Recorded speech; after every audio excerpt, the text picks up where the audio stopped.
ಇವತ್ತು ಜನವರಿ 1 ಸೋಮವಾರ. ಎಲ್ಲರಿಗೂ ಹೊಸ ವರ್ಷದ ಶುಭಾಶಯಗಳು. 2024 ನಮ್ಮೆಲ್ಲರ ಜೀವನದಲ್ಲಿ ಗೆಲುವಾಗಿ ಬರಲಿ ಅಂತ ಆಶಿಸುತ್ತೇನೆ. ಹೋದ ಟೈಮ್ ಮತ್ತೆ ಬರಲ್ಲ, ಆದರೆ ಒಳ್ಳೆ ನೆನಪುಗಳು ಯಾವಾಗಲೂ ನಮ್ಮ ಜೊತೆ ಇರುತ್ತದೆ.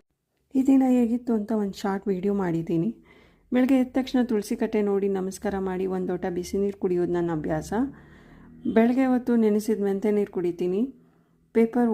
ಪೇಪರ್ ಓದೋ ಅಭ್ಯಾಸ. ನಮ್ಮ ಮನೇಲಿ 2 ಪೇಪರ್ ತರಿಸ್ತಾರೆ, ಒಂದು ಇಂಗ್ಲೀಷು ಒಂದು ಕನ್ನಡ, ಡೆಕ್ಕನ್ ಹೆರಾಲ್ಡ್ ಮತ್ತು ವಿಜಯ ಕರ್ನಾಟಕ. ಅದಾದಮೇಲೆ ದೇವ್ರ ಪೂಜೆ ಮಾಡಿ ತಿಂಡಿಗಿಂತ ಮುಂಚೆ ಅಗಸೆ ಮಜ್ಜಿಗೆ ಕುಡಿತೀನಿ.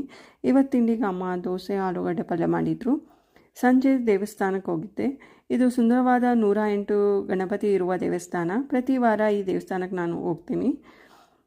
ರಾತ್ರಿ ಊಟಕ್ಕೆ ಅಂತ ಪಡ್ ಮಾಡಿದರು. ಪಡ್ ಅಂದರೆ ನಂಗೆ ತುಂಬ ಇಷ್ಟ. ಇವತ್ತಿನ ದಿನ ತುಂಬ ಸುಂದರವಾಗಿ ಕಳೀತು.